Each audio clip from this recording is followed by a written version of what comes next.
At a time when it feels like everything looks the same, creating your own feeling and aesthetic with the brand has gotten harder and harder. And if it feels like a lot of these brands look exactly alike, it's because it's true. Yeah. And look, this is an important thing to talk about, because how do you differentiate from that creative strategy? So in this episode, we want to walk you through some of the ways that brands think about leveling up their content beyond just shooting a model in front of a plain backdrop. And this is a really important topic because everyone has the same tools, everyone can access the same factories, we're on the same social networks, we have the same mood boards. So developing a creative strategy is actually like a really hard thing. And one of the things I appreciate about how we work together, for those of you who don't know, we have a brand strategy newsletter called Hyper where we really get into this in depth, is we both look at really different brands that go in different ways. And what are the things that have been standing out to you recently about creative strategy? The brands that I love most are ones who know how to take everyday mundane things and make them feel more interesting. And Brigade New York City is one of my favorite brand examples of this. Yeah, so you've brought up this concept before of like the homie lookbook, right? Of like, hey, instead of using like big fancy models, we're going to bring in the people from the community. We'd love to kind of hear some of your thoughts on that. Yeah, I think the rise of the homie lookbook was a term coined from a friend who wrote this article in the New Yorker. And the idea is that brands using their friends, using writers, podcasters, people who are doing everyday stuff to create a more interesting look, it creates relatability and connection within the product itself. You're not actually selling a product and making it feel transactional. You're actually creating a vibe and an aesthetic around it that feels more appealing to the people who are watching it. In this episode, we're going to talk through a lot of those vibes and aesthetics, show a bunch of examples, and actually visit some brands that are working with this, but we're going to look at it from like a couple different perspectives. And so I want to dive into Brigade. So we visit Brigade while we're on this episode. We go to their studio here in Brooklyn. They're a really kind of unique, fun brand. It's done a lot of unique campaigns. I'd love to get some of your favorites of what they've done. The stuff I love the most about Brigade is the way that they take friends within their own community and supporters of the brand and then place them as the model or the focal point within a campaign or a product drop. Yeah, you'll actually scroll through their Instagram feed. There's a medium format shot of him just in the middle of it, right? Yeah. They're using that to tell the story of the brand, of the people that like contribute to it online. What's some of the standout campaigns you feel like they've done? Whether it's the stuff from homies sitting on the corner having a conversation or going into the corner bodega. A lot of their content is very New York centric, which I think speaks to the authenticity of the brand. But you notice they're not trying to sell anything in the product. They're just creating a scene or a skit or a set, and it all feels natural. It flows pretty seamlessly. And as a byproduct, you become interested in the product that they're selling. Like in this video, we're going to go to Brigade, we're going to go through exactly how they built their world, and we're going to go through that in terms of how they look at campaigns and a bit of how they actually operate the brand. How does creative strategy tie into the line sheets you send to retail, into this kind of bigger brand universe? How far ahead are they planning? And we're excited to take y'all along on the journey. This morning we're headed over to Bushwick in Brooklyn, and we're going to see our guy Oren from Brigade. Brigade is a brand that, honestly, I think both of us met online. I call them the new Young Supreme. I think creatively what they're doing with their seasonal collections and just the brand and creative mind that they have when they launch new products and campaigns is stuff that very few brands are doing. I think it's worth going to Brooklyn and check out what he's got. And so the theme of this video is creative strategy, and their brand has taken a really interesting approach to that, not only with their campaigns, but also with their actual product development and with the kind of community that he's built around the brand. So in a super crowded landscape of something like apparel, it's fun to talk to someone who's actually standing out with that strategy and then put it together with everything else we're doing in the video.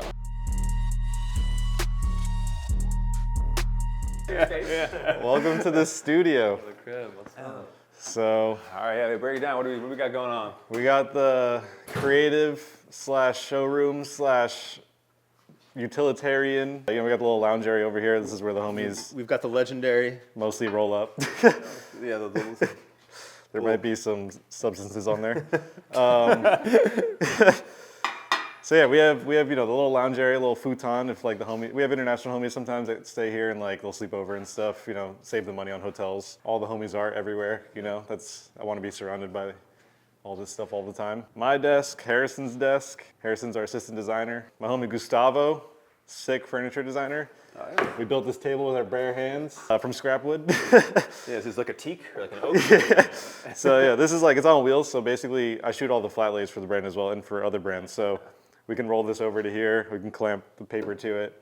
shoot the flat lays, put it back, Utility. eat lunch on it and stuff, you know.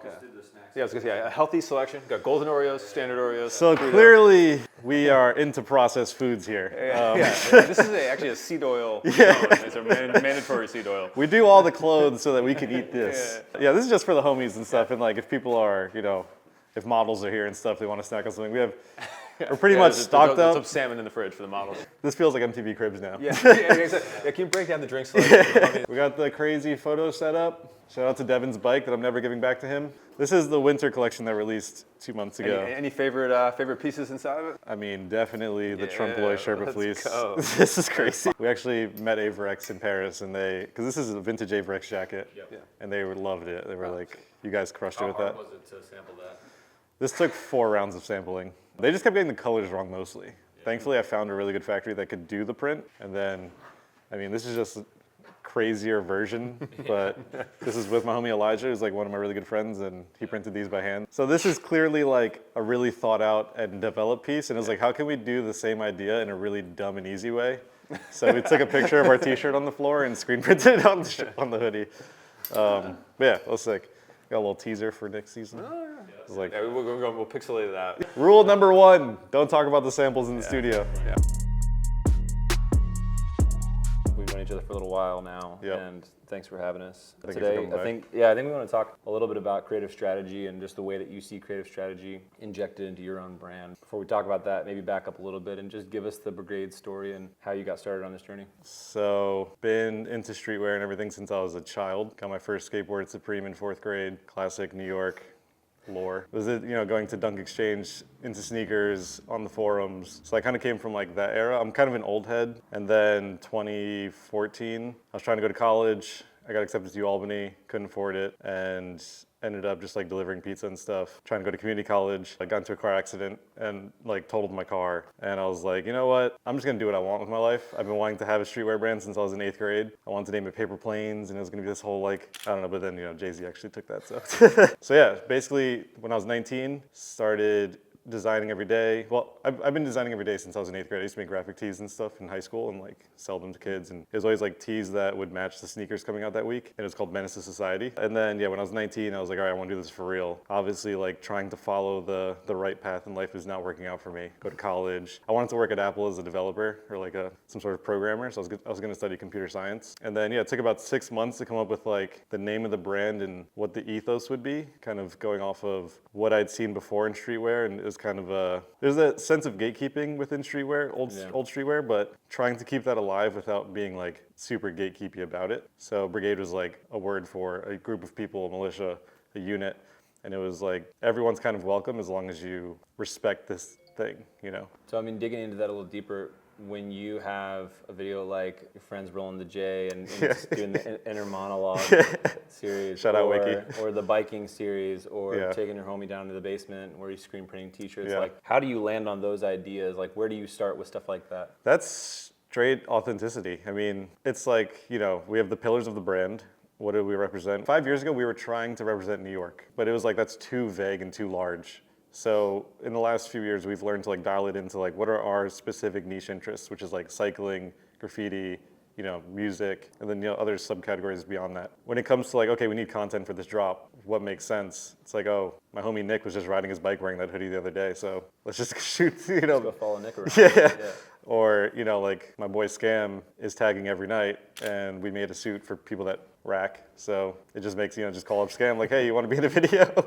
And we just go rack something, and then, shout out to Flam. Flam's the guy who edited that and shot it. So yeah, it's like just keeping in with the core values of the brand and the core interests, and then finding the right collaborators like a Flam that can like take the vision to a whole different level, There's something interesting about taking mundane stuff and seemingly finding ways to make it feel interesting. Well, that's kind of my whole and thing use it as is a content piece. I love the idea of taking the mundane in life and like making it a spectacle. You know, like one of our favorite campaigns, well, one of my favorite maybe my favorite campaign we've ever done. And not from a technical standpoint, just from what it did for us and what it unlocked for me as a creative was when we shot my homie Isaac Likes in the diner. Yep. It was like 2 years ago. Yep. If you go on like the Instagram feed of Brigade, you can see that shoot changed everything. You know, like from there, it's like we figured out, I was like, how can I take such a mundane activity like going to the diner and showcase the piece that he's wearing and add a story to it? And I was like, okay, I want to start writing like screenplays basically. Yeah. And what I do is, for Isaac in that case, I was like, let me experiment with this. All right, Isaac, the shirt you're wearing is like a really nice knit polo. It's made in New York and Ridgewood. It's like a luxury piece almost, and the quality is like crazy. You're obviously a dude that kind of has a little bit of money, you know?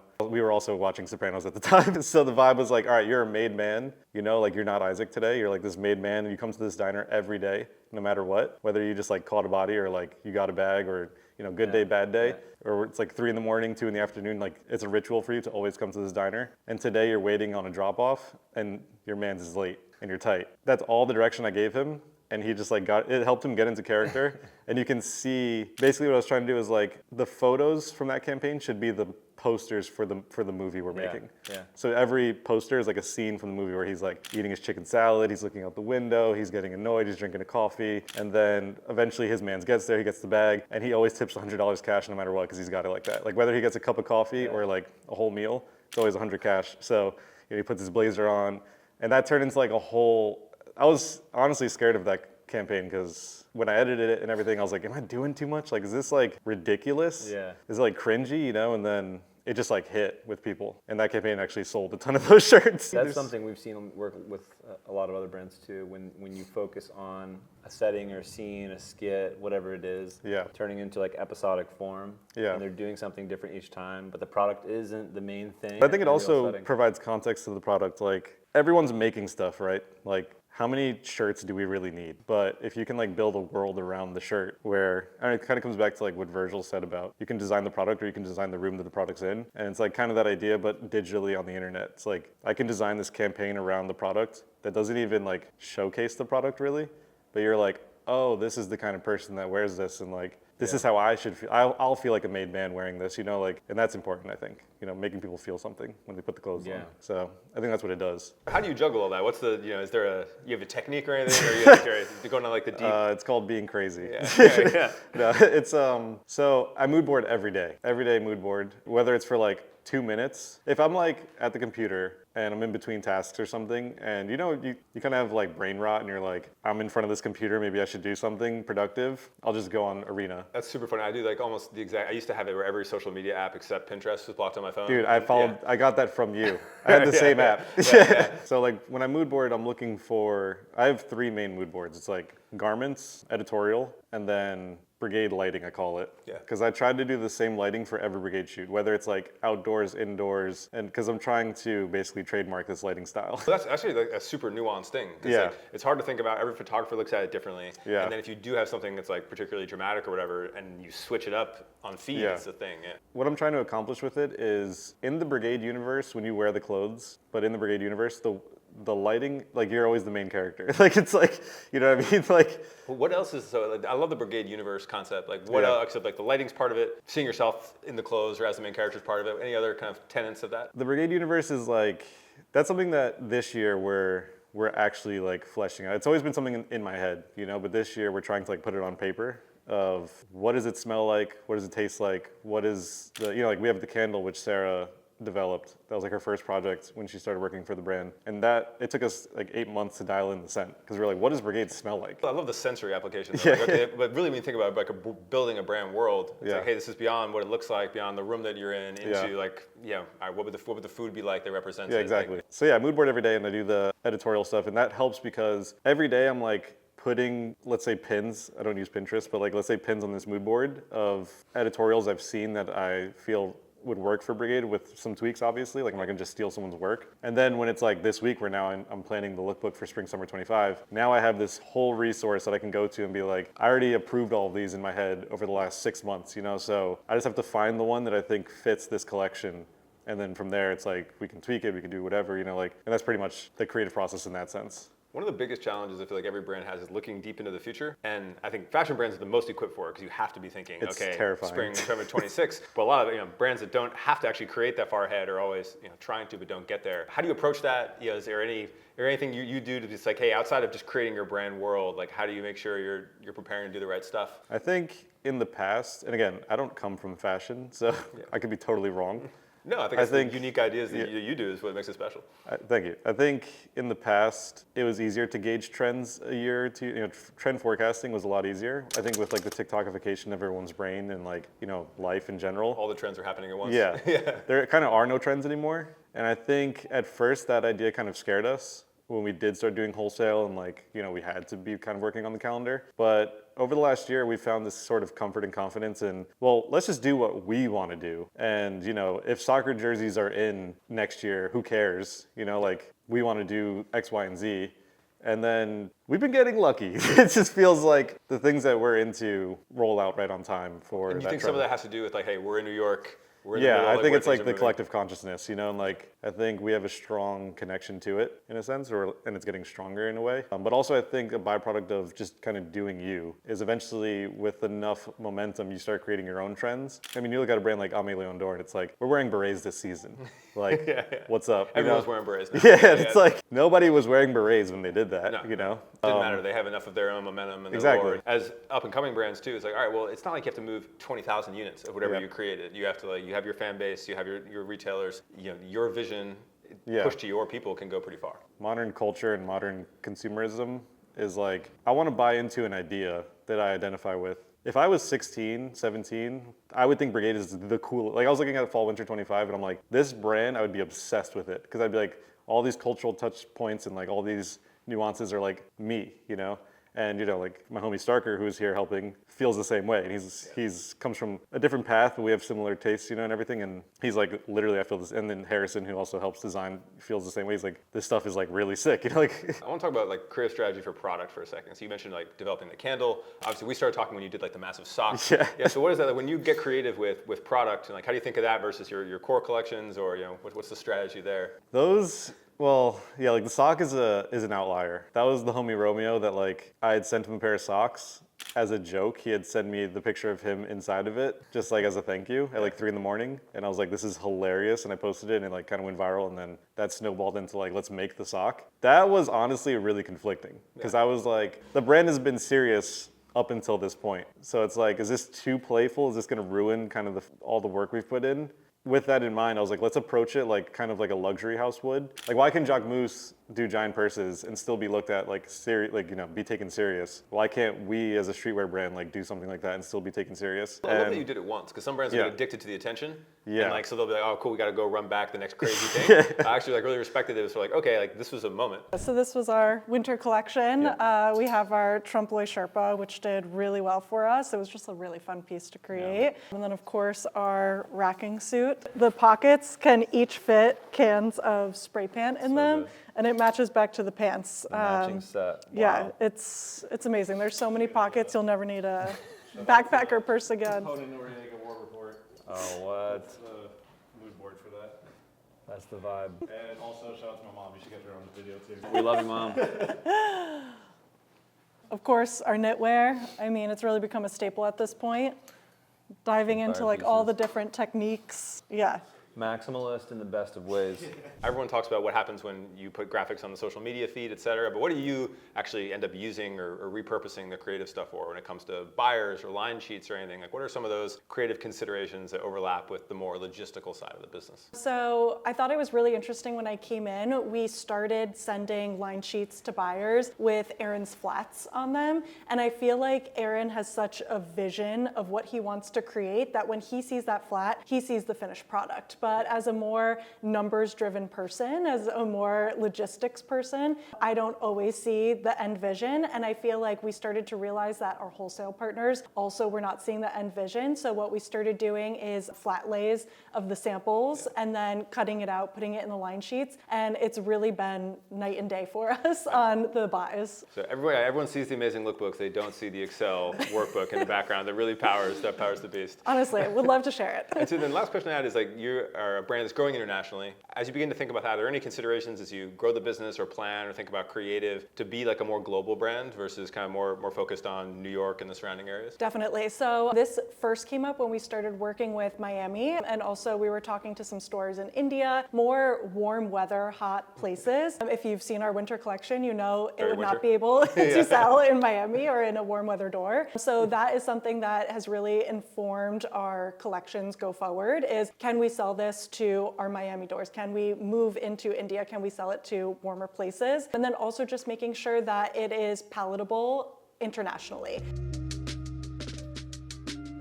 We're here with our friend Scott of Scott Fraser Collection.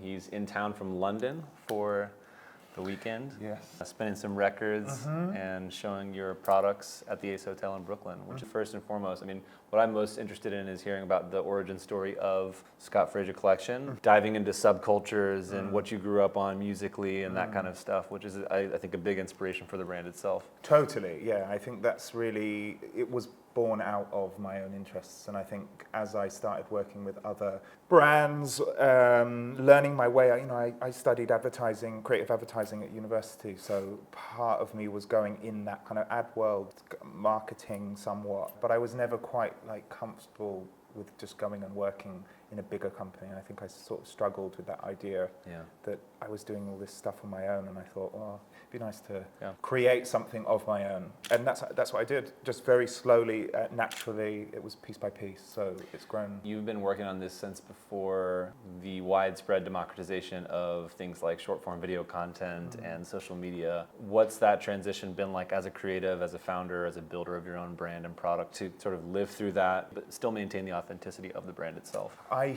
think that's, it's quite interesting to have seen the consumption of that kind of media that you need to be keeping up with it, obviously. And growing as a team, it's important to, allocate that time for you to create more.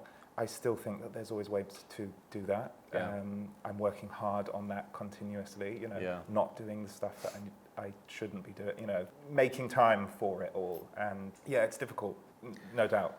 Talk us through like the history and ethos of the brand, and then how collection, archives, vintage, and drawing reference from certain times and eras historically has played a role in you building the brand. When I was 16, I really got like hard into what they call the mod scene. It was kind of like birthed out the sort of late 50s, 60s, jazz, sort of through into soul, that kind of thing. So music came first. Music came first, but then it was like coupled because I would be going out to like soul clubs and in these basement bars in London. I moved up there when I was 17. I kind of found all these people that were also kind of into wearing like Italian cut suits with then riding a little Vespa, and I was collecting records and we were all like kind of competing with each other and in a friendly way. So finding those links, the Armani from the 90s also references stuff from the 1940s and then, it's all that kind of like lattice work of stuff, which to be honest, that's what I find really exciting. And collecting, I think, has been a way for me to feel something and allow to experience it and then pass it on or sell it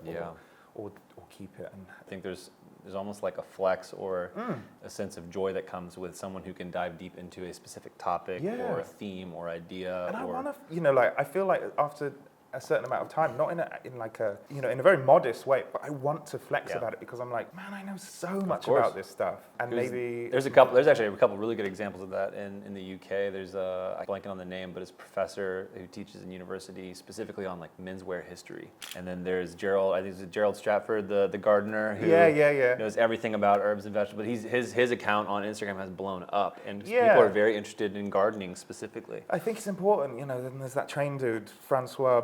And it's Gucci like, had him on the campaign, which I think and was a really I think it's just important to sort of like own your thing and not be ashamed or not be like, oh, is it too much? Am I being too far? You don't want to alienate people. You want to welcome them in, but you also want to be able to, I think, share it. If we dive a little more tactical into your process for gaining inspiration and mood boarding, where do you find inspiration? Do you have a process or a ritual? What are the things that help you find more clarity into the stuff you're obsessive about? I think it will be, I'm quite a sporadic person in terms of my attention, so I'll be looking, there'll be some music that I'll be kind of getting deeper into, and therefore I'll kind of go and look at the reference, imagery from that time period, or friends, friends that I'll have. And I think living in a city for me and during COVID is a prime example, not being able to just bump into people and not being able to kind of like, oh yeah, what are you up to? Oh, I'm doing this. Oh, come over here. Things happen when you kind of communicate in some way or another, and it can be digital as well. But I think having that kind of like physicality towards things that are around you, something can come from, like an idea for a shirt or a piece of knitwear or whatever can come from something that's just immediately in front of you. For me, I'm quite kind of quick to make a call. And I can make quickly, which also then allows me to be guerrilla, which as a small business, I think you have to. For you as the creative mind in a small business, you are, for better or worse, like you are the creative director behind the brand, right? Yeah. Like the vision comes from your brain into the world. What is the role of creative director in your perspective, and where do you see that going for brands at large, maybe beyond your own? Oh, it's a big question. I think for me, it's about deepening my time to spend doing that as a creative director, not only just as the designer social, it's about kind of like cutting away what is not important, but cutting away what I feel like actually gives me then space to really think, okay, what is this? And formalizing that somewhat, not in a kind of deck, let's say, but kind of being able to sort of really cleanly pass that over to people. But, that's age old, I think. Yeah. But for me, I know as a business, I have to kind of like focus on that. And just for my own interest, You're just going to keep yourself interested. Yeah. For me, that's literally how I think I've got to live this life. Go shop. We're going today. We're just going to go off to all the vintage stores that I love and just take in that, and that's the whole day. And there might be something that will come straight from that. From a business perspective, there's the product that you make, and then there's how you actually sell it. How do you navigate that side of it? Because you're obviously building a small operation. You want to have something to say, but you still obviously have to like sell your own product, right? Of course, so how do you think about that? I think the enthusiasm is probably the most important thing. So giving across the identity, not even the idea, but like give forward like your own identity, deep interest in it, and take it a little bit further. Allow people to sort of like see where it came from, or even just like what you're doing with it, how it is. Working with different people, characters, musicians. I've got like a lot of musicians and people that I know around that kind of wear it and letting them wear it. And just I love shooting as well. That's a big part for me. So taking more time to shoot, and actually when you're in that space creating, that's where you really develop. I think that's a really there's a universal application in that for anyone. If you're making content, if you are building a brand, if you're working in a part of a brand, the idea of being passionate about something in a way where people can't ignore the passion that you have for something, except for them to just sort of immerse themselves more. They're like, hey, cool, I want to be part of this. Or, oh yeah, nice.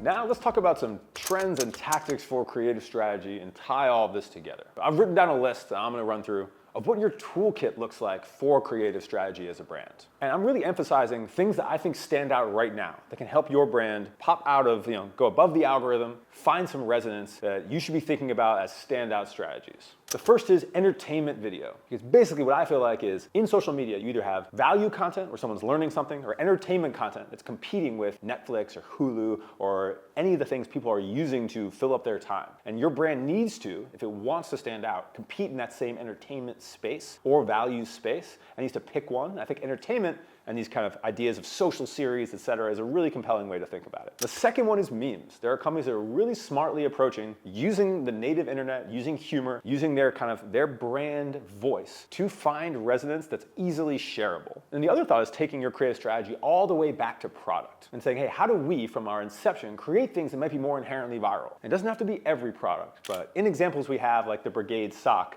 they used a viral product to help jumpstart their presence online. And then we need to think about about personalities, especially personalities driving value. When I look at companies like Percival, where their founder is a personality that's in the videos. He's not in all of them, but he's in some, and that personality actually brings people out that will say, hey, I feel a kinship to this person. When they pop on the screen, I know I'm gonna have a different experience than I usually have with the brand. And if your brand has those personalities inside it, whether it's a founder, an employee, or a team member, putting a face to the brand has been a theme of the last few years and is one every brand should be considering. And then we have things like basic tactics like carousels, like saying, hey, there's a lot of different, it's not just about creating short form video online, it's about how do we actually showcase our imagery, showcase our campaigns, showcase older things we've done. And I feel like the carousel format on Instagram and on TikTok is a really compelling one to be able to look at stories that are new and stories that are old and put a unique spin on it. I also feel like personality collaborations are bigger than ever. And what I mean by that is actually using some of the internet people, whether that's influencers or folks that are popular in your niche, to be a part of your company's lore, of actually saying, we're gonna do the announcements. We're gonna have these people actually like launch the products for us and with us. We're gonna have that be a group experience.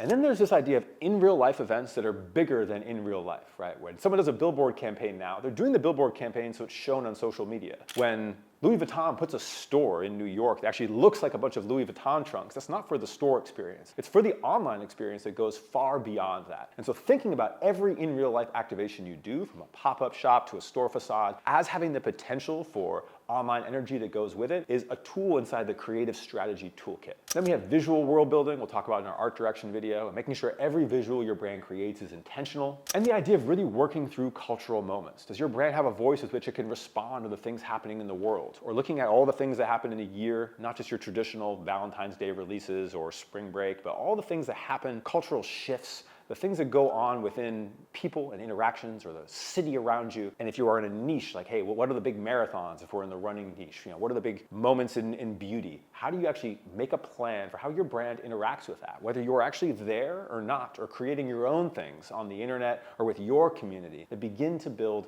history and time into your creative strategy plan. And the last thing we'll talk about, and a recurring theme in some of these tactical recaps in this series, is you can't do everything, but your brand needs a framework to decide what they can do. So I call this an idea evaluation framework. What happens at most companies is that you end up with all these ideas in a Slack channel, people sharing, we should do this, we should do that, but really you don't do many of them at all. And a lot of that comes down to there's no actual framework to introduce it. So I like to have a matrix or a decision, maybe there's a meeting every week where you actually reinforce this and you say, does this thing, this idea we have, does it fit our brand? Will we want to do it? What are those parameters? You say, hey, yes, we respond to cultural events, or we only do it if it's funny, or we only do it if we feel our community has a certain feeling about it, positive or negative. Develop that framework of, does this match our brand voice? You can yes or no eliminate things there. And the second thing is, do we have a person to do it? And if so, whom? And that's the big one, is, hey, is there someone on our team who can actually execute this initiative, has the time and the bandwidth for it? And everyone says there's no time, but often brands can find it if it's worth it. And you say, all right, we are going to assign an owner to this who actually acts on it. And then last, what is the actual date with which we need to have it done? Because when you respond to things like cultural moments, is very different than building a big in real life activation about an event for a year from now. And beginning to say, hey, we could do this, but we can't do it because we have to respond in 2 days, is a great way to look at some of these decisions that have to get made and give yourself a framework with which you can act on. So creative strategy, while creative, thrives with some organization, and that's what I'd love you to take away from this section that we have here. So anyway, I am Oren at Oren Meets World, doing all the interviews and everything here today with Clayton, who is at Spreza, SPRE.ZZA on Instagram. Our newsletter is called Hyper, mail.hyperstudios.us, and a big thank you to Air for helping put together this video series. We will be back with several more, diving deep into all of these creative parts of building a brand.